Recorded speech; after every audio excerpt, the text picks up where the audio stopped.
አባታችን መላከ ምሕረት አባታችን የዚህ ደብር አስተዳዳሪ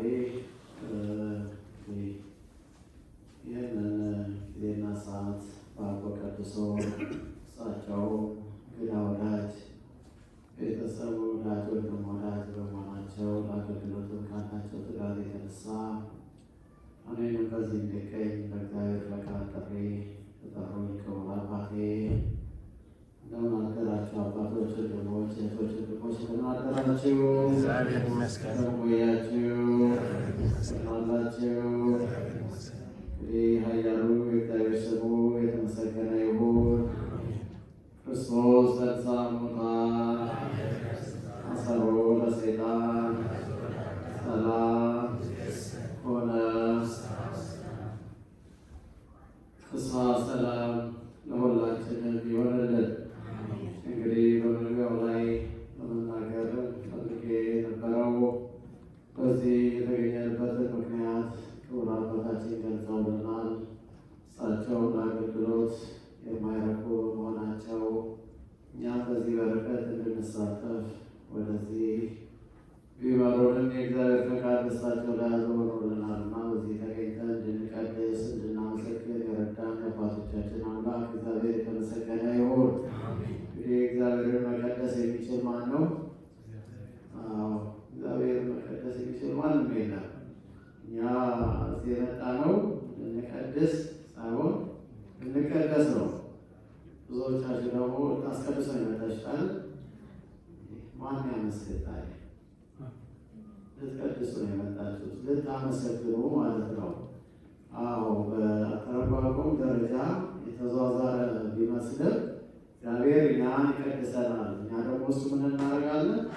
ልናመሰግን፣ ቀደሰ አመሰገነ ወደሚለው እንወስዳለን ማለት ነው።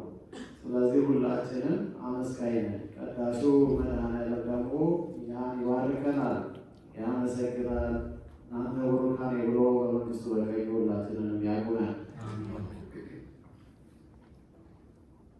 እነዚህኑ ሞተከ ወትንሣኤከ ቅድስት፣ አቤቱ ሞትንና ቅድስት የሆነችውን ትንሣኤን እናስባለን ይላል በቅዳሴያችን ላይ። እነዚህኑ ሞተከ እያልን እናዜማለን አይደለም? አቤቱ ሞትህን እናስባለን። ቅድስት ልዩ የሆነችውንም ትንሣኤን ደግሞ አንረሳም፣ እናስባለን፣ እናስታውሳለን። በዚህ ዙሪያ ላይ የዕለቱን ትምህርት እየተማርን አጠር ባለ ሁኔታ ላይ እንግዲህ እንጨርሳለን ማለት ነው። እግዚአብሔር ጋር የምናገርበትን ለእናንተ የምታስተውሉትን ልቦና ያድልልን።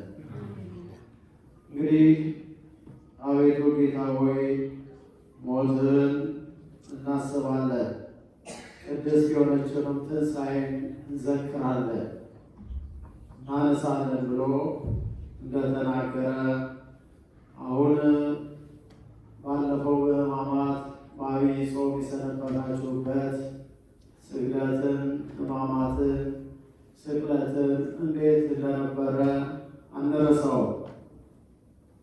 ምክንያቱም ያ ቀን የመዳኛችን ጊዜ ነው። ሕማማትን ቅድስት ሳምንት ተብላ ትሰየማለች።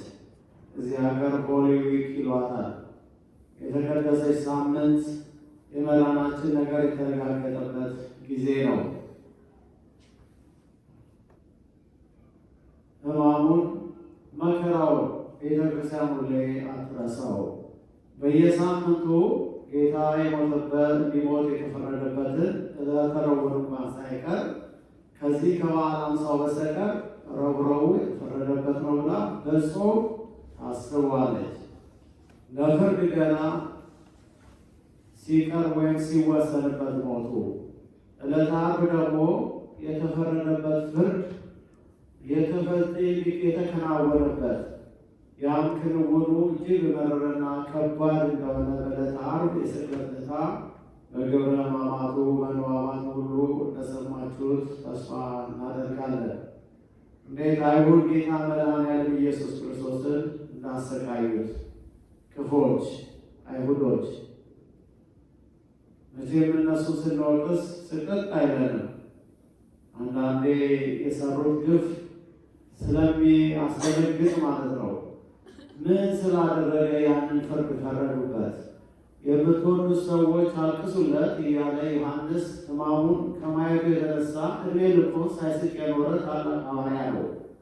እስከ ቀራንዮ እስከ መስቀሉ ስር ሳይፈራ ሳይሸሽ በመከራ ሳይደነግጥ ያልተለየ ከቅድስት እናታችን ከድንግል ማርያም ጋር በመስቀሉ ስር እስከ መጨረሻው ሰዓት ድረስ በመጽናቱ ጌታ ድንግል ማርያምን ሽልማት አድርጎ የሰጠው ሐዋርያ ፊቱ ቁጥር ያለ ቁጥረ ገጽ ይሉታል አባቶች። ፊቱ የተቋጠረ ማይፈታ ለምን? የጌታ ሕመም መከራው ግፉ በፊቱ ሁሌ ይታየው ነበረ። ሕመሙ ያመው ነበረ። ነዜኑ ሞተከ ሞትህን እንዴት ነው የምናስበው? እንዴት ሞት ጌታ ሆይ! አሟሟቱ እንዴት ነበር መከራው? ያ ፍቅር ያልገባው ያን ሕመም ዞር ብሎ ቀራንዮን ዕለተ ዓርብን የጌታን የማዳኑ ሥራ እንዴት እንደሞተ እንዴት የማይገባው ክርስቲያን ፍጹም ክርስትና ሊገባው አይችልም። እሱ የገባቸው ደግሞ ዓለምን ንቀው ትተው ስለ ዓለምና በዓለሟ ስላለው ፍቅር መንገብገብና መሳሳት ሳይኖርባቸው ሁሉም ትተው ተከተልንህ እንዳሉት ተከትለው የመነኑ ብዙዎች ናቸው። የግድ መመነን ገዳም መግባት ብቻ አይደለም። ኃጢአት በቃኝ፣ ግፍ በቃኝ፣ መጥፎ ነገር መስራት በቃኝ ብለው በንስሐ መመለስና ወደ ጽድቅ መመነን ይቻላል። በዚሁ እየኖሩ ማለት ነው። ዓለምንና ባለሙያ ያለው ባለመውደድ የጌታ ፍቅር ለእኛ ያደረገውን ውለታ በማሰብ ቤተክርስቲያን ሁል ጊዜ ይህ ነው ስብከቷ። ዕለተ ዓርብ የምንጾመው በጾም ጭምር የምናስታውሳት የበረከት የውለታ የመዳኛችን ቀን ስለሆነች ነው። መድኃኔ ዓለም ኢየሱስ ክርስቶስ ሁሉ ጊዜ ወደኋላ መለስ ብለን የምናስበው ዛሬ የማስታወሻ የማሳሰቢያ ዕለት ናት። ወደኋላ መለስ ብለን የተደረገልንን እንድናስብ ካላሰብን ድንዛዜና ጭንቀት ምን እንደምናደርግ ሁሉ ግራ የተጋባ ሕይወት በመምራት ለመኖር ስለሚያዘጋጀን ነው። ማሰብ ግን ወደኋላ መለስ ብሎ ማስተዋል ከየት እንደተነሱ ወዴት እንደሚሄዱ አቅጣጫ የሚመራ ትምህርት ነው። ዛሬ ትምህርቱ ይህንን ይመስላል። አቤቱ ጌታ ሆይ ሞት እናስባለን። ጌታችን ለምን ሞተ? እንዴትስ ሞተ? ጌታ ወደዚህ ዓለም ከድንግል ማርያም ተወልዶ እንደ ሕፃናት በበቅል ቀበየ ጥቂቱ እንደ ሕፃናት እያለቀሰ ምግብን ጥጦች እየለመነ አደገ። በ30 ዘመን በዮርዳኖስ ተጠመቀ እያለ ጌታ ለደቀ መዛሙርቱ ከሰበሰባቸው በኋላ ወደዚህ ምድር የመጣው ዓለምን ለማዳን ቤዛ ለመሆን ነው። ዓለምን ለመቤዠት ለማዳን ቤዛ ሆኖ ነፍሱን ሰጥቶ ለማዳን ነው የመጣው። ይህንንም ለደቀ መዛሙርቱ በገሊላም በተለያየ ቦታ እንዲህ እያላቸው ይነግራቸው ነበር። የሰው ልጅ ይገርፉታል፣ በግፍ አድርገው ገርፈው ይሰቅሉታል። ከሰቀሉትም በኋላ ይሞታል። ሞቱ አይቀርም፣ ሞትን ድል አድርጎ ይነሳ እያለ በገሊላ ሳለ ለደቀ መዛሙርቱ ይነግራቸው ነበረ።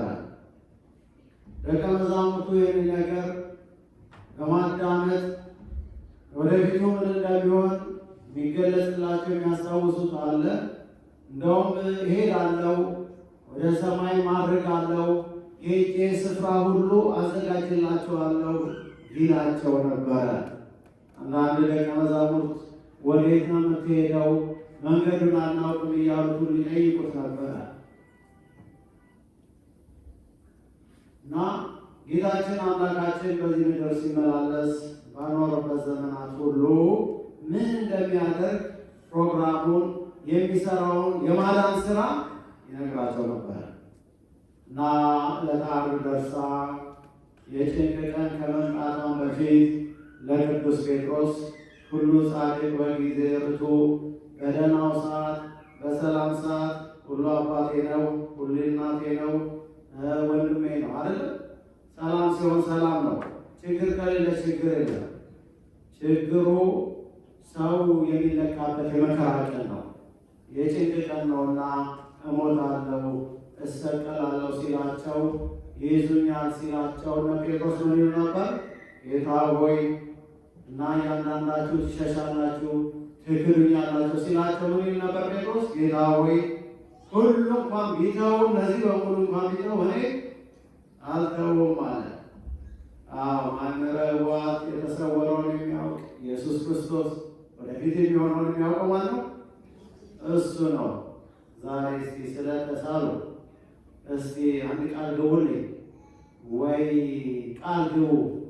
ያላገባም ለሚስቱ ታመመች፣ መከነች፣ ሰፈነች፣ ሰነፈች፣ ሰነፈ፣ አጣ፣ ነጣ፣ ታመመ፣ አመሉ ከፋ፣ ጠባዩ ተለወጠ ብዬ ላልፈታው ብለሽ ብለህ የምትገባው ቃል የፍቅር ቀን ታውቃለች። የሰላም ቀን ማንገባው ማንናገረው ስለት ማንገባው ቃል ኪዳን ማለት ችግሩ መቼ ነው? ችግር ሲመጣ ወዳጅ በመከራ ቀን ይለካልና። አዎ ይህ ነገር በጣም አሳሳቢ ነው። ጴጥሮስ ብዙም ነገሮችን አላየውም እና አባታችን አንዳንዶቹ እነዚህ እንኳን ቢክዱ አለ። ስሜቱን የተናገረው እውነት ነው። ሁላችን ስሜት ሀሳባችን ዕለታዊ ምን እንደሆነ አናውቅምና መናገር ቀላል ነው። ተው ጴጥሮስ ዶሮ 3 ጊዜ ሳይጮህ ትክደኛለህ አለው ነው ማለት። ቀንና ሰዓቱ ደረሰች። ዕለተ ዓርብ የጌታ ሞቱ ሁሉ በከዳ ሐዋርያት በሙሉ በሸሹ ሰዓት እሱም ራሱ መከራ ስትመጣ ትንሽ ለመውተር ሞክሮ ነበረ። እየተከተለ ቀራንዮ ሄደና በድብቅ ተመሳስሎ መስሎ ከሰቃልያን ጋር ከአይሁድ ጋር እየገረፉት እያዳፉ ሲሄድ በልቡ ያምናል። አሞታል። እየተከተለ ከእነሱ ጋር አብሮ ተመሳስሎ ምን እንደሚሆን ለማየት ይከተለው ነበር። አንተ አለችው አንዲቱ የአይሁዳዊ ነህ፣ የክርስቶስ ተከታይ ነህ፣ አለባበሴ ያስታውቃል አለችው። ኧረ እንዲሆን እኔ አላውቅም አላት። ሌላም ቦታ እንዲሆነ አንተ የእሱ ተከታይ ደቀ መዝሙር ነህ አሉት። እኔ የምትሉትን አላውቅም ብሎ ካለ ሶስተኛም እንዲህ አለ። እሳት ብርድ ነበርና እየበረደው ሳለ እሳት ከሚሞቁ ጋር ተመሳስሎ ቁጭ ብሎ እሳት ሲሞቅ አንተ ትመስላለህ የእሱ ተከታይ አለችው። የምትሉትን አላውቅም አለ። ያኔ ዶሮ ጮኸ። ዶሮ ሲጮህ ጌታ መከራ የተቀበለ የወደቀ የተዳፋ ነበርና በዓይነ ምሕረቱ ዞር ብሎ ቅዱስ ጴጥሮስን ተመለከተው። ጴጥሮስን ሲያየው ጴጥሮስ ያኔ የተናገረው አልለይህም አልክድህም ያለው ቃል ትዝ አለው አይደለም? ዛሬ ማስታወስ ትምህርት ነው። ባልሰማ ባላየ የተናገርናቸው ስዕለቶች የገባናቸው ቃል ኪዳን ኢትዮጵያ ያለ ኮንፈረንስ አሜሪካ ለታዋ ምን ሆናለሁ ብሎ ነበር ሰው ምን ይሆን መስሎት ነበር። ለሰው ሁሉ የሚያሳልፍ ቤትና ፎቅ የሚሰራ መስሎት ነበር። አለዚህ ስመጣ እንደውም ደግሞ እግዚአብሔር እዚያ ያደረሰኝ እንጂ ምን ያልተሳለው ስለት ነበረ። ያንተ የጸለይ ነው ጸሎት ራሱ አሁን ከመጣም በኋላ ምን ላይ ያለ በሕፃንነቱ በረባሶ ቆንጆ ጫማ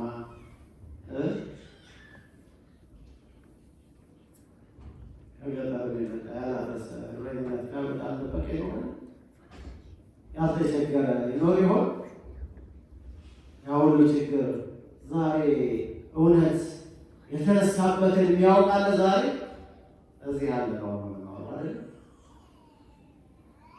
ደርሶ አሁን ሲመጡ መስለቅ ደርሶ የሰው ጌታ ክብር የሰው ጥሩ መኪና በቆርቆሮ ሊበረበ ጥሩ መኪና ስላለ ያለ ሰው የሚል ደካማ ገንዘብ ምንድን ነው መጠቀሚያ ማለት ፕሮፌሽን ሰራ አንታማ ካሉ ኬስ ምንድን ነው ገንዘብ ይወዳል ራቁት የመጣው ይሄ ባላገኘው ነው። ለዚህ ነው ጥፍት ሲልባቸው ድንግጥ የሚሉት ብዙ ሰዎች ዘንድሮ ከፍና ዝቁ ማየት ፕሮፌሽን ነው። እኔ ሀብታም አንድ ቀን ወርደህ ድሃ ልትሆን ትችላለህ። የነበርክበትን አትርሳ፣ የመጣበትን አትርሳ፣ ድህነትንም አትርሳ፣ ከመሬት ያነሳህን አምላክንም አትርሳ። አይርሳ፣ የማይረሳ ነውና።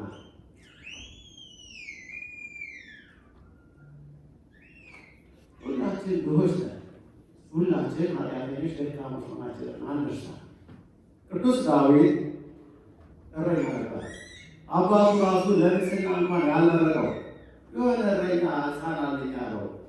እነ ኤልያብ ታላላቆች መልከ መልካሞች የተማሩት ልጆቹ ለንጽሕና ሲጠሩ እግዚአብሔር አልመረጣቸው። ሌላ ልጅ ያለ መኖሩን በራሱ በጣም ይሆናል እረኛ እስኪ ጥራው ተባለ።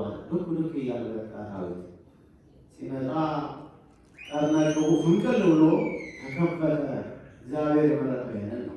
ነቢዩ ሳሙኤል ካህን እግዚአብሔር ምን አለው? ሰው ፊትን ያያል፣ እግዚአብሔር ግን ልብን ይመለከታል። የልብ አምላክ ነው። ምን እያሰብክ ነው? ምን እያሰብሽ ነው? እንዴት መጣችሁ? እንዴት መጣ? ምን ብለን መጣ? እኛ እናውቅም። ስትታው ታምራላችሁ። ውስጣችን ግን ማን ያውቃል? የውስጥ የሚያውቅ እግዚአብሔር ነው። ከልብ ዳዊት ያንን ታናሽነቱ ሳይንቅ ንጉሥ ሆኖ እስራኤልን መርቶ ባለጸጋ ሀብታም ሆኖ የእግዚአብሔርን ታቦት በሙሉ ኃይሉ ያገለገለ በእግዚአብሔር ፊት ይቀድስ ይዘምር ነበር እየዘለለ። ክብር ለአምላክ። ለምንድን ነው ያን የሚያደርገው? ከታናሽነቴ ከውድቀት አንስቶ እዚህ ከፍ ያደረገኝን አምላክ አሁንም አመሰግነዋለሁ እያለ ያመሰግነው ነበር። የማመስገኑ ጉልበት ማንነቱን መነሻውን አለመርሳቱ ነው። ዛሬ 15 ዓመት 20 ዓመት ሕፃን ወይ በእናት በአባቶቻችሁ ያላችሁ ምን ያህል ምን ነበራችሁ? ምን ታውቁ ነበር? ምን ነበራችሁ?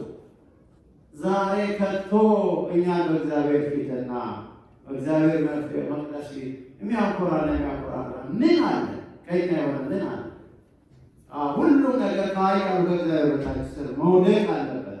ዳዊት ንጽሕናን ይዞ ሀብት ንብረት ይዞ አልኮራም። በእግዚአብሔር ፊት ራሱን ዝቅ አደረገ።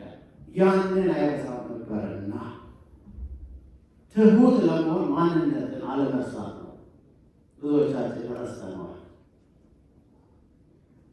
መቼ እንዴት እንደሚያደርግ ታውቁታል? ለዚያገር ለዛውም ባረካ ያለ መጨረሻ መጠን ገና የሆነ ቦታ እንደምንሄድ ሁሉ እንጠብቃለን። ምን እንደሆነ ግን አናውቀውም። ለዚህ ነው ብዙ ነገር ጠፍቶብናል። ጫፉ ላይ ደርሰናል።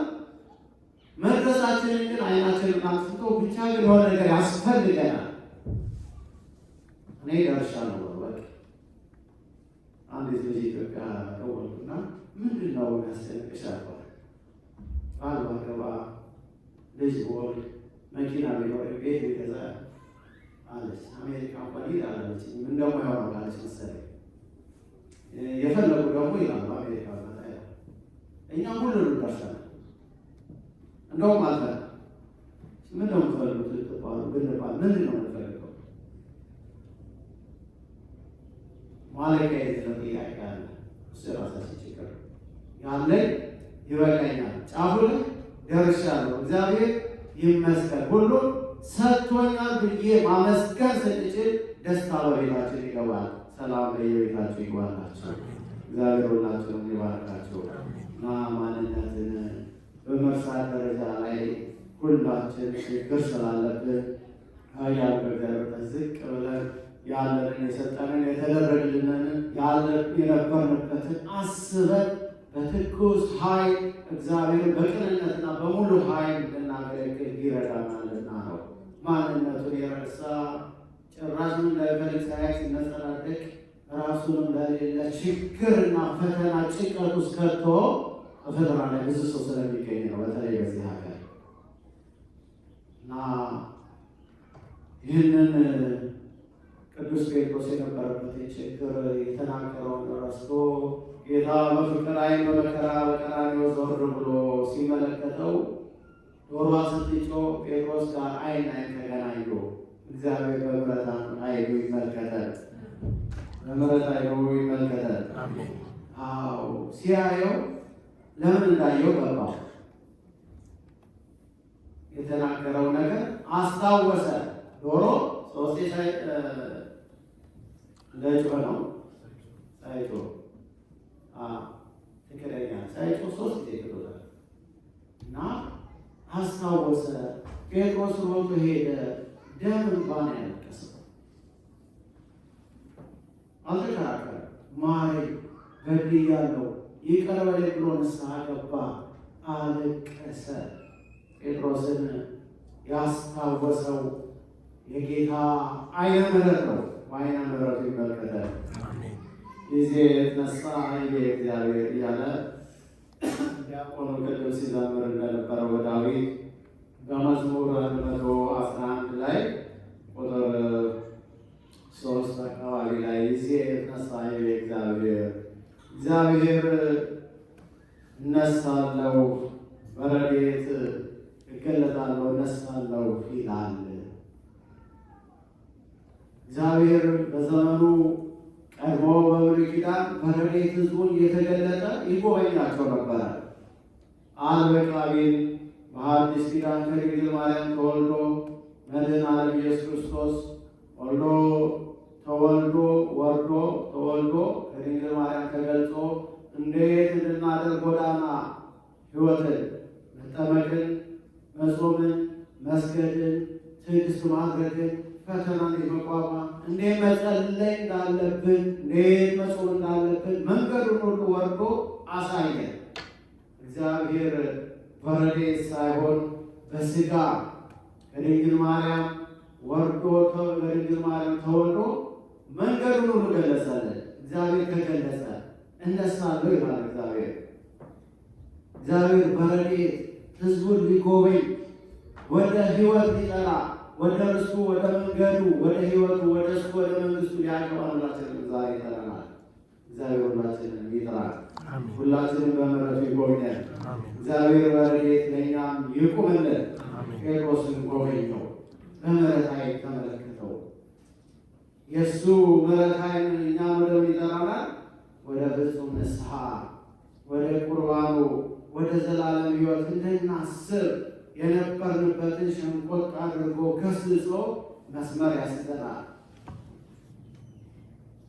ይዜ የተነሳ ይዜ እግዚአብሔር ሬሲ መድኃኒተ ዋግድ ሞቱ ድህነትን አደርጋለሁ በትግልና ኃይሌን እገልጻለሁ እያለ በትርጓሜው እንዲሁ ይላል።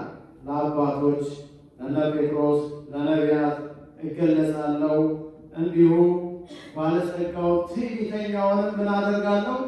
መታለሁ፣ እገሥጻለሁ ይላል እግዚአብሔር። የሚታዘዙትን የሚያከብሩትን እሺ የሚሉትን የምድር በረከት ይሰጣቸዋል። እሺ ብትሉ ንስሐ ብትገቡ የምድር በረከት ትበላላችሁ። እምቢ ብትሉ ብታመፁ ንስሐ ባትገቡ ወደ እኔ ባትቀርቡ ግን ሰይፍ ይበላችኋል። ኢሳይያስ 18 ላይ ትዕቢተኛው ባለጸጋው ከኔ በላይ ለማን ያለችውን እንዲህ ደርሶ አትንኩኝ የምትለውንና የሚቀማጠለውን መታለው አዋርዳለሁ ይላል። ፈርዖንን እንደመታው ዛሬ ሰዎች በመንግስት ደረጃ፣ በመሪዎች፣ በቤተሰብ ደረጃ፣ በትዳር ደረጃ በጓደኝነት ደረጃ ሲያየር ትዕቢት ከኔ በላይ ለማ እኔ ያልኩት ብቻ የሚል ትዕቢት ሲመጣ መውደቂያ እየቀረበ ነው። እግዚአብሔር ትዕቢተኞችን ያዋርዳል፣ ትሑታንን ግን ከፍ ከፍ ያደርጋል ይላል። ስለዚህ ትዕቢተኞችን ገሥጻለሁ። ሬሲ መድኃኒተ ዋግድ ቦቱ ቃለ እግዚአብሔር ቃል ንጹሕ ሬሲ መድኃኒተ እያለ የእግዚአብሔር ቃል ንጹሕ ነው፣ ነውር የለበትም፣ ሽንገላ የለበትም፣ ሐሰት የለበትም። የሰው ግን አናውቀው። ዛሬ ያለው ነገ የሚቀይር ነው።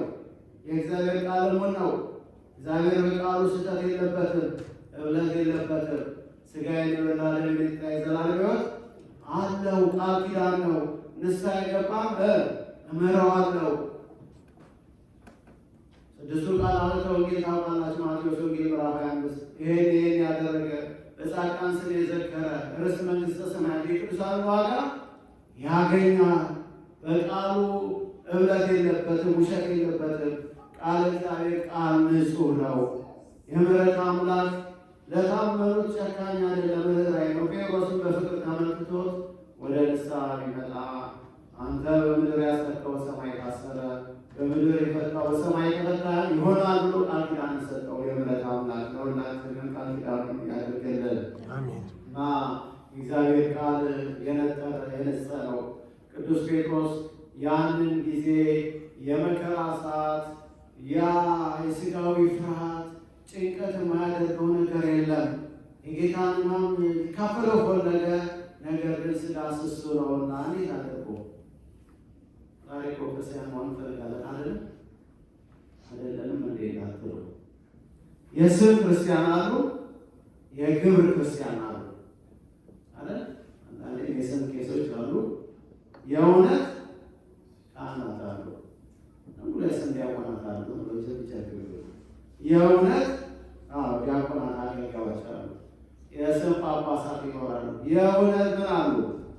ጳጳሳት ካህናት አሉ። የስም ክርስቲያኖች አሉ። እንዲህ የአምልኮ መልክ ደግሞ ያላቸው ክርስቲያኖች አሉ፣ የሚመላለሱ። የእውነት ክርስቲያኖች ምንድን ናቸው? ክርስቲያናዊ ሕይወት መለማመድ፣ በንስሐ ሕይወት ማድረግ፣ አስራት በኩራት መስጠት፣ ለነዳያን ማካፈል፣ ለተቸገሩ ማዘን፣ ቅዱስ ሥጋው ክቡር ደሙን መቀበል፣ ሰንበትን ማክበር አይደል? ዘርፍሩት አለ። ከባዶች ናቸው አይደለም? እኛኑ ይጠብቅ ነው እንጂ እኛ የምንጠብቀው አይደለም። አሜሪካ እንደምታውቁት የመንገድ ትራንስፖርት አለ። ቁም ሲል ትቆማለህ፣ ይህ ትሄዳለህ። አረንጓዴ ሲሆን ትሄዳለህ፣ ቀይ ሲሆን ታቆማለህ። አንተ አይደለም የምትጠብቀው። ይሄን በመጠበቅ ራስን ትጠብቃለህ። ቀይ ሲሆን ጣሰው እናይት ፖሊስ ይከተልሃል፣ ልትሞት ትችላለህ። ይሄንን ሕግ ከጠበቅ ግን አትሞትም፣ ቲኬትም ዋጋ ማትከፍልም። ከሕግ በላይ ነህ ማለት ነው። በሃይማኖትም የምንጠብቃቸው እኛ የምንጠበቀው ለዚህ ነው። ለምንድን ነው የምንጨነቀው? ለምንድን ነው መከራ ውስጥ የምንገባው? ለምንድን ነው እግዚአብሔር የማይሰማን? አካሄዳችንና አረማመዳችን ትክክል ስላልሆነ ነው። በዚህ አካሄዳችን ከእግዚአብሔር ጋር ስናደርግ እግዚአብሔር እኛን ይጎበኘናል። ለምንጠይቀው ሁሉ መልስ ይሰጠናል። ከስም በዘለለ የግብር ክርስቲያኖች እንድንሆን እግዚአብሔር ይርዳል። ቅዱስ ጴጥሮስን ጎበኘው። ቅዱስ ጴጥሮስ በእንዲህ ዓይነት መልኩ የጌታን ምሕረት አግኝቶ ታላቅ ስልጣን በእግዚአብሔር በረከት አገኘ። ጌታችን መድኃኒታችን ኢየሱስ ክርስቶስ በአይሁድ እጅ የተያዘ በቀራንዮ ጊዜ ሞተ። ሞቱን እያወራ ነው። እንዴት ጌታ በመከራው ሰዓት አንድ ሰው እንኳን አጠገቡ እንዳልቆመ፣ በሚበላ ሰዓት ሁሉ በላተኛ በሆነበት ጊዜ፣ በደስታ ሰዓት ወዳጆቻችሁ ከቧችሁ እያሉ ጊዜ፣ በመከራ ቀን ከእናንተ ጋር ማን ይቆማል? ከጌታ ጋር ማን ይቆም? ማንም አልነበረም። ሁሉም ሸሹ። በስተመጨረሻ በአይሁድ ሕግ የተገረፈ አይሰቀልም ነበር። ገርፈው 6600 ከጨረሱ በኋላ ግን ምን አደረጉት? አልጠቅም ቢላቸው የክፋታቸው ክፋት ወስደው ሰቀሉት። ጲላጦስ እኔ ከዚህ ሰው ደም ንጹሕ ነኝ፣ ያደረገው ነገር የለም ማለት። ምስክሮች ተጠሩ። ምን አደርጓት ሲባል በሰንበት አድርጓል። የአንተ ቃላንበት እንዴት እሱ ይወቀሳል? ያም እየመጣ ፊቱን ይጸፈዋል፣ ምራቅ ይተፉበታል። ምን ባደረገ ነው? እንዴት አይነት ትዕግስት ነው! እግቦ ወላህው ወለታፈቀረው የምትወዱት ሰዎች አልቅሱለት እያለ ዮሐንስ ይናገራል። ምን ባደረገ ነው? እነዚያ በምራቅ እንትፍ ብለው ጭቃ አብቅተው ዓይን ያበሩ ምራቅ የሰው ልጅ ለክፋት እሱ ላይ ተፋበት። እጁ የሰለሉትን የጎበጡትን ያዳነ አምላክ በሚስማር ቸነከሩት። የምትወዱ ሰዎች እዘኑለት። እሱ እኮ መሞት የሌለበት ነው። ንጹሕ ባህሪ ነው። በሰው በእግዚአብሔር ምንም ለሁሉ የሚጠቅም ስራ በሰራ አይሁድ ለምን ሰቀሉት? ክስ ቢፈለግ ሞት አድኗል፣ በሰንበት ፈውሷል፣ ራሱን የእግዚአብሔር ልጅ ነኝ ብሏል። ይሄ ሁሉ እውነት ነው። ለሞት የሚያደርስ ነገር አላገኘሁበትም ማለት እንዳይጋቸው አድርጉ ብሎ እጁን ታጥቦ ጲላጦስ ፈቀደላቸው ይላል። አልበቃ ብሏቸው ሞቱን እናስባለን እናነሳለን። በሀገራቸው ልጃቸውን የከፈረ ሀብታቸውን የዘረፈ ሰፈራቸውን ያቃጠለ ክፉ ወንበዴዎች አሉ በእስር ቤት። እነሱ ልፍታላቸው ወይስ ክርስቶስን ልልቀቀው አላቸው። ምን አሉ እነሱ? በርባንን ፍታው፣ ያን ወንጀለኛውን ፍታና ኢየሱስ ክርስቶስን ስቀለው ብለዋል። በበዓላቸው በዓመት አንዴ እንዲህ አይነት ነገር ይደረግ ነበርና ሰው መድኃኒቱን እንዴት ይሰቀል ብሎ ይፈርዳል? ፈረዱበት። የምትወዱ ሰዎች አልቅሱለት። ጌታ የሆኑ ሲሆን ግን እንደሚሸለት በግ እየተጎተተ በመካከላቸው ሲሄድ እነሱ ያሸነፉ መስሏቸው ይፎክራሉ፣ ስቀለው እያሉ ይጮኻሉ። መቼ? ዕለተ ዓርብ ላይ። ጌታችን ግን የዋህ ሆኖ ለሚታረድ በግ እየተጎተተ አልፎላቸው ሄደ። እየወደቀ እየተነሳ በሱ ቁስል እኛ እንድንፈወስ የመጣው እሱ ለመኖር ሳይሆን ለምንድን ነው? ለመሞት ነው። ሞቶ ምን ለማድረግ? እኛን ለማዳን ነው። ለዚህ ነው ጴጥሮስን እሞታለሁ ብሎ ነግሮታል። ዕለታዊና ድንገተኛ አይደለም። እኛ አደጋ ሊደርስብን ድንገት ማለት ነው። እሱ ግን አውቆ ነው። በአንድ ወቅት ቅዱስ ጴጥሮስን ምን አለው? እሞታለሁ አላቸው። ጌታ ሆይ አይሁን፣ በፍጹም አትሞትም አለው። እኔ እያለሁ አለ። እንደ ቦዲጋርድ እንደ ጋሻ ጃግሬ እኛ ከአንተ ጋር እያለ ማነው መጥቶ ይገድላል? አልገባውም ለምን እንደሚሞት ፈልጎ የመጣው ለመሞት ነው። ለምንድን ነው መሞት ያለበት? አትሙት ሲለው ቅዱስ ጴጥሮስ ጌታ ምን አለው? ጴጥሮስ በአንጻረ ጴጥሮስ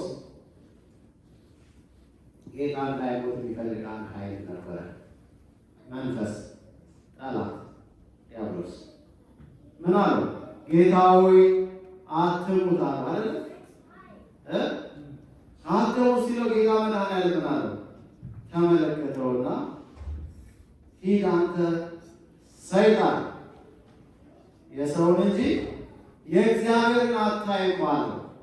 ምንድን ነው የሰው የሰው ነገር በጣም ከባድ ስለሆነ ዛሬ እኛ ያየን የሰማን ያለን የማን ነገር ነው? የሰው ነገር ነው። የሰው ነገር ምንም ድህነት የለውም፣ መፍትሄ የለውም። አሁን በዚህ ሀገር እንደምትሰሙት እጃችንን አውጥተን ካርድ ጨምረን የመረጥናቸው ሰዎች ሀገሩን ሲፈልጉ ይበጠብጡታል አለ። ሀገር ቤትን እስኪመረጡ ለማመጧቸውና ከተመረጡ በኋላ ግን ያስጨንቃሉ አለ። የሰው ነገር ምንም ዋጋ የለውም። ማን ይምረጥልን? እግዚአብሔር መሪያችን ይሁን፣ እግዚአብሔር ቤታችን ይሁን፣ እግዚአብሔር መድኃኒታችን ይሁን። እነዚህ ነው ሞተቀ በሕማማቱ ላይ አንድ ነገር ትዝ አለኝ። በጣም አመመኝ። መቼም በኛው ነገር ካልሆነ ይሄ ነገር የጌታ ፍቅር የቀራኑ በጣም ሩቅ ነው፣ በጣም ይከብዳል። እንዲህ ቃል ነው የምንሰማው እኛ ያለው ቦታው ላይ ያየው ያመዋል። ያኔ ነው ክርስቲያን የምንሆነው። አሁን ቃል ነው፣ ቃል ሊተረጉም አይችልም። በጣም ጭንቅ ነው። አንዲት ልጅ አንድ እናት ልጇ ሞቶባት ምን ምትሆን ይመስላችኋል? ሲነገር ቀላል ነው፣ ሲደርስ ግን እንዲህ አይደለም። አዎ ድንግል ማርያም አንድያ ልጇን እንዴት አለቀሰች!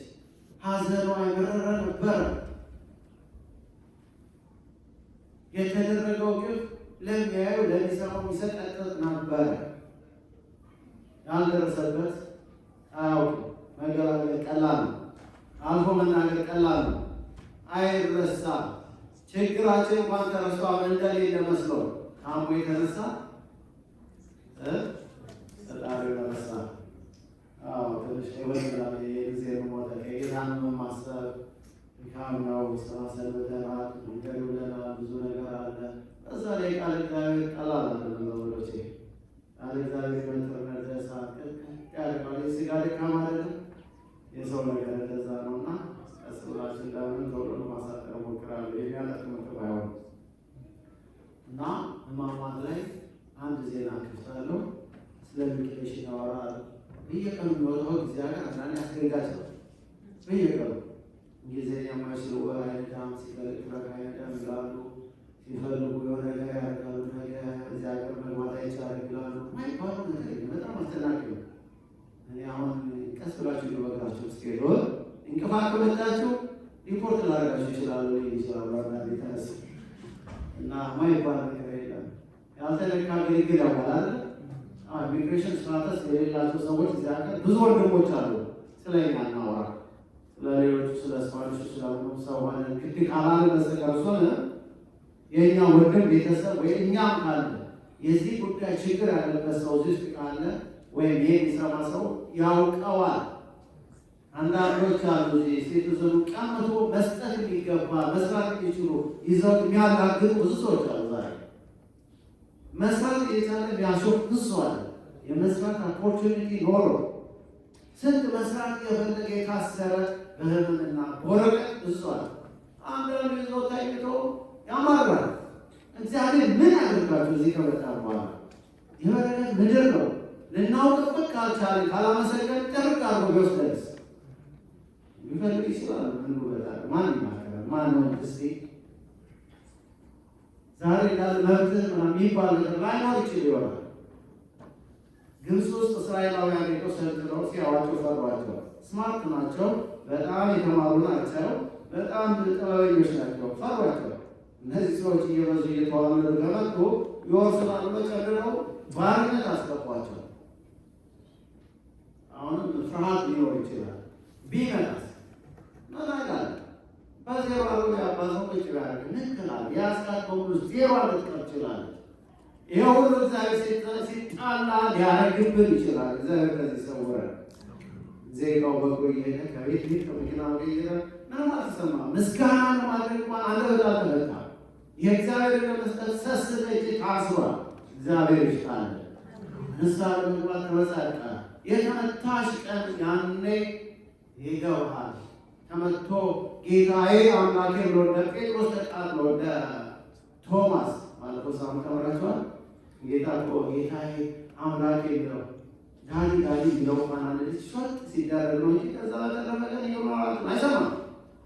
እስኪ መጣት ለሞታላችሁ በማማሰል ተስተረኝ ማለት ቢለው ሲቆረጠር ነው ወይ በበሽታ ወይ ማቃት የተያዘ ሰው ያውቃል። እና በመጀመሪያው ሳምንት ነው ማለት ላይ የሰማው ነው አጋጣሚ መቼስ መረጃም ጥሩ ነው እና ሚግሬሽን ሰዎች በጣም ፈርተዋል። ወረቀት የሌላቸው እዛ ጋር ስንት ዓመት ሊኖሩ በጣም ሊመለሱ ነው። ቢመለሱ ምን አላቸው ነገኛ ስለው ምንድን ነው ምናለው እና ፍርሃቱ ጨምሮባቸው በቃ እኔ ነፍስና ስጋ ያተላቀቀው ስለማወቁ ችግሩ የእነሱን አመኔ እንደው መምራትን ያስቸግራል። እንደው ኮሽ ሲሉ ያስደነግጣል። ቀል እንዲህ እንዳላችሁ ለመስራት አይጣልባችሁ ክፉ ነገር እና ወርደ ሆነ የሰው ላይ ነው አይደል? የሰውን እንጂ የእግዚአብሔር አየህ። እምነትን ስለሌለ አንዳንዴ በመከራ ውስጥ ማጽናናት ሰዎችን ይቸግራል። የታመሙ በክፉ ደዌ በማይድን ሰዎች ሐኪሞች በነገሯቸው ፈርተው ቴሮሮች ጭንቀት ውስጥ ያሉ ሰዎች አሉ። አይዞህ እንጂ አትፍራ ነው ማለት የሚሉት። ሰው እንደሚል እግዚአብሔር ደግሞ ምን እንደሚል አናውቅም። ማርያምና ማርታ ወንድማቸው ሞቶ ሸቷል። አራተኛ ቀን ወንድማቸው ሬሳው ሸቷል፣ ከፍቷል አሉት ለጌታ። የሰው ነው የምታዩት እናንተ ከማናካ እግዚአብሔር ስላናውቀው ተስፋ አትቁረጡ። እግዚአብሔር ያውቃል። አይሆን ለሰው ሰውኛው ብዬ በጣም መማማትን አዝኛ የጨረሱት የአሳዝኑ ወንድም ቤተሰቦቻችን 20 ዓመት 10 ዓመት በወረቀት ማጣት ሊመለሱ ሲጨነቁ በጣም ክፉ ነው። የሚያደርገው ነገር አታውቁትም። ሚግሬሽን ገብታችሁ ዋሽታችሁ እያላላችሁት ነገር የለም። ያልተሳላችሁት የለም። እምቢ ብሎስ ልክ ገነት እንደሚገባ ያህል ነፍሳችሁ እስኪላቀቅ ያስጨነቀ ለእግዚአብሔር መንግሥት ሊሆን ምናምን ነበር እና ህመማቸው የተጨነቁትን ማካቸው አሉ። እንዴት ነፍስ መስሪያች ያስጨነቀ ችግር አለ። እግዚአብሔር ግን አይጣልበት። በምን እንደሚያገናኝና አናውቀው። እግዚአብሔር ይጠብቃል እና የእኛ ህመም እንዲህ ሲሆን አመን የጌታ ህመምማ እንደው በእውነት ነው ማለት እኛ ስንነካ የእሱም ይገባናል ብዬ ነው።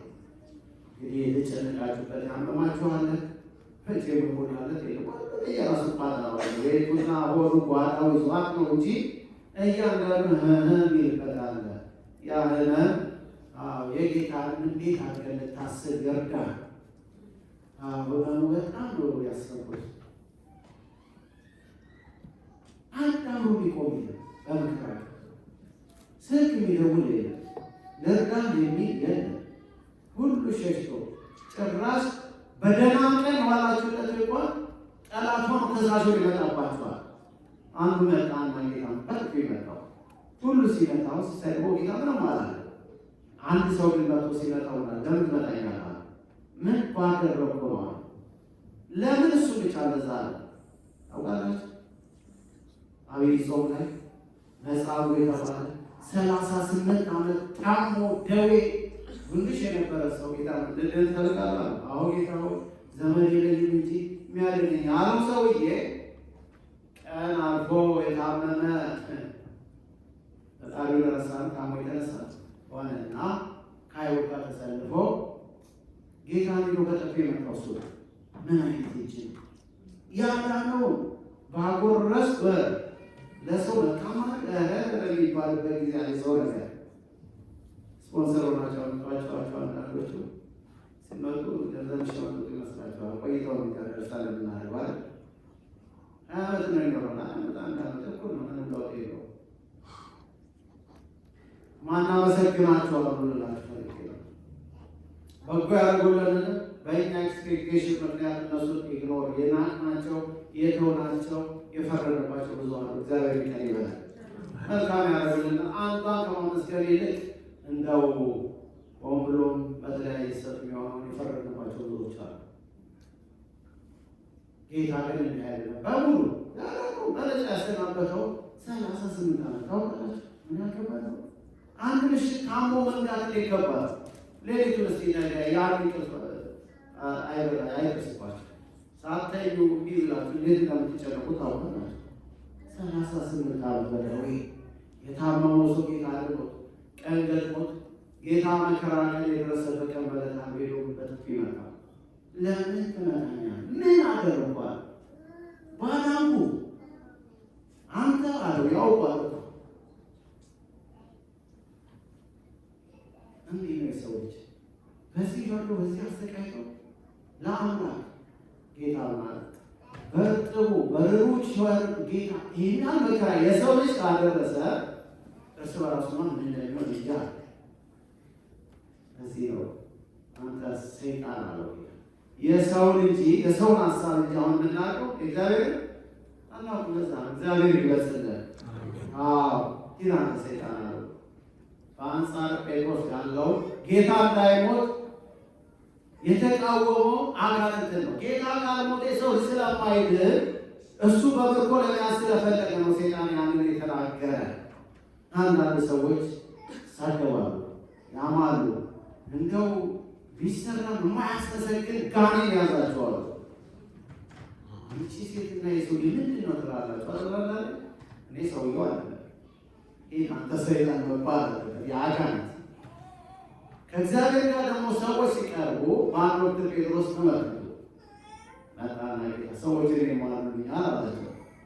ሐዋርያት እንዲህ እንዳለ ጴጥሮስ ተነሳ፣ ጌታ ሆይ አንተ የእግዚአብሔር ልጅ ነህ ሲለው፣ በእውነት ጴጥሮስ ይህንን ሥጋና ደም አልገለጸልን የሰማዩ አባቴ እንጂ መንፈስ ቅዱስ ያናገራል።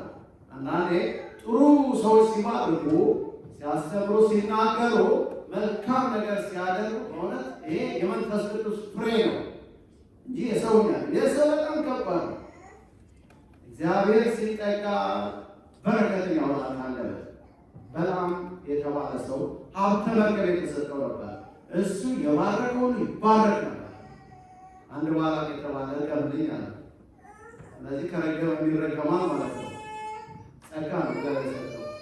ይሄን ይረግማልና እስራኤልን ያብዛል፣ እስራኤልን ያስፋያል፣ እስራኤልን ይባርካል። ብርና ወርቅ የሰጠው ጉቦ የሰጠው እኮ እንድትረግም ነው። እኔ እንድትረግማቸው ነው አለ። አዎ ግን አንደበቴን እግዚአብሔር ይቆጣጠር፣ መናገር አልቻልኩም ያልከኝናል። እግዚአብሔር በላይ ተናገርኳል።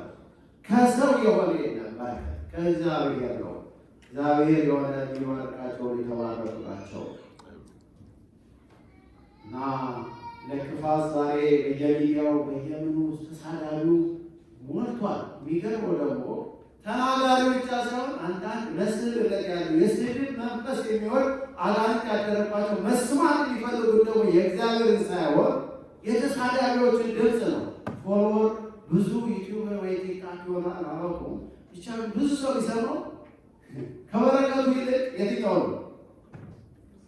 መንፈስ ቅዱስ አድሮብን ነው ያንን ስድብ ይላል። አንዳንድ እናቶች ብለዋል፣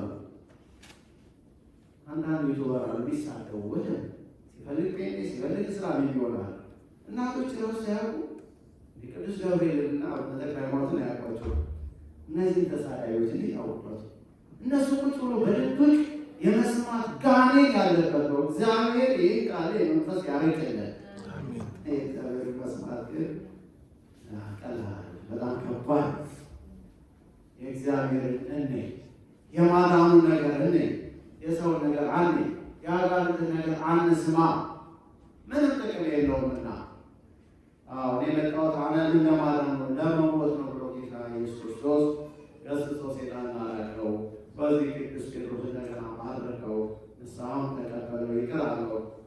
መድኃኔ ኢየሱስ ክርስቶስ በመጨረሻው ላይ ተሰቀለ፣ ሞተ፣ አካለ ነፍስ ወደ ሲኦል ሄዶ 5500 የነበሩትን ነፍሳት አዳነ። ወደ ሲኦል ሲሄድ አዳም ጌታ መምጣቱን አውቆ ምን አለ?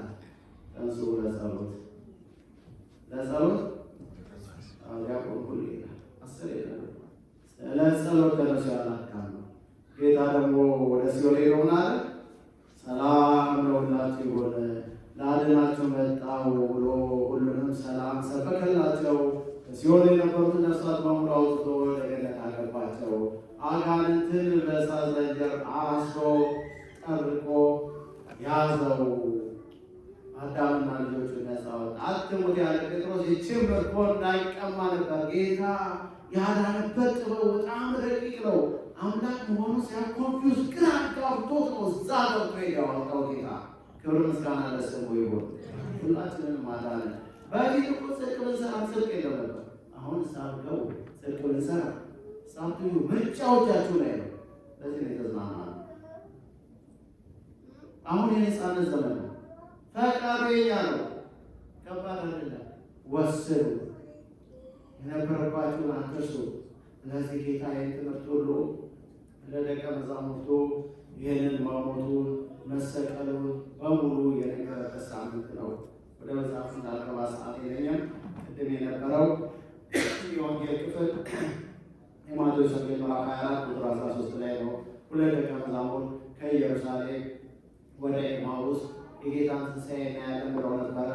ሊያዩ ሄደው አላገኙትም። ተስፋ ቆርጠው እየተወለቁ 60 ምዕራፍ እየተጓዙ ሲሄዱ የጌታን ዓርብ እንዴት እንደሰቀሉት፣ እንዴት እንደሞተ፣ እንዴት መከራ እንደተቀበለ አሁን ቅድም ያወራናቸው ስቃዩ፣ የሰው ልጅ ጭካኔ፣ ቅባትን በጣም ይገርማል። የሰው ልጅ የሰራውን ስራ አይተው እየተጸጸቱ ደግሞ ሴቶች ትንሣኤውን አየን ብለው ሰምተው ነበረና ግን አላዩ። እኛማ እስራኤልን እንዲቤዥ እንዲያድን ተስፋ አድርገን ነበረ፣ ነገር ግን ይህ ከሆነ ዛሬ 3ኛ ቀን ነው እያሉ እያወሩ ሲመለሱ ጌታ የሆነ መንገደኛ ሰው መስሏቸው አብሬያችሁ ልሂድ አላቸው። ናንዲ መሄድ ይችላል አሉ። እንግዳ መስሏቸው እያወሩ ሲሄዱ ይሰማቸዋል። ስለማን ነው የሚያወሩት? ስለ ራሱ። አንዳንዴ ሐሜተኞች ከመሆናችን የተነሳ የምናማው ሰው ለካ ራሱ ማጠቀባቸው ማን ነው ሳትሉ ብሎ ሚስጥር አይወራም ይባላል። እና ሰማ ስለምን ነው የምታወሩት አላቸው። ይሄ አንተ ኢየሩሳሌም እንግዳ ነህ፣ ሰሞኑን በኢየሩሳሌም ተፈጠረ ምን ሆነ? እንዲያርገው እናንተ ልባችሁ ከማመን የዘገየ ገና በገሊላ ሳለ እኮ ይህን ነገር ነግሯችሁ ነበር አላቸው። ድንግጥ አሉ። መቼ? በገሊላ ገረፋለሁ፣ ሰቀላለሁ፣ ነሳለሁ እንዲህ ብሎ ሁሉን እኮ ነገሯቸው። ድንገተኛ እኮ አይደለም አላቸው። ዋው አሰቡ፣ ትዝ አላቸው። የዛሬው አምስት በጠይቃቸው ደስተኛ ነኝ ያለ እዚህ ነው። የድሮ ገረባ ሲያነሳ ሁሉ ዛሬ መኪና ይዞ እሱ ፈጣሪ ላይ እንደሚመስለው በጣም ጀግና አለ። ደንቆሮ የነበረው ትምህርት ተማረና ሃይስኩል ኮሌጅ ዲግሪያሳ ያዘ ምንም ነው ቤት ትልቃለ የሆነ መጽሐፋንኮ ሰርቲፊካዊ ዶክተር ይሆናል ብቻ የሆነ ነገር ነው። ምንም ይሄኛል ነገር አለ። በመንፈስ ቅዱስ እውቀት ነው ማወራቸው። ድካማችሁን እናጣጥሎ አይደለም። በመንፈሳዊ ይሄ አለ ምንም ይረባል። እንጀራ መሪያ ድሮ መማር ለማወቅ ነበር። ዘንድሮ ግን ሌላ ነገር የለውም። ትምህርት ለማወቅ ማለት አሁን የሌሎች አሉ ምንለው ተማሪ ከተለ ይሄ ነው ማለት ተማሪ ቢኖታ 28 80 ሺህ ብር እኮ ነው አይረባ ማለት ነው።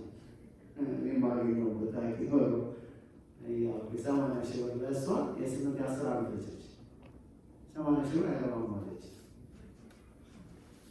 አሁን ብዙዎቹ ልጆች ስንጠይቃቸው ኦኬ ዶክተር ወር የሆነ ከፍ ያለ የትኛው ሃይዌ ያለ እሱ ብሎ ነው የሚባሉት እና በዛ ነው ትምህርት ምንድን ነው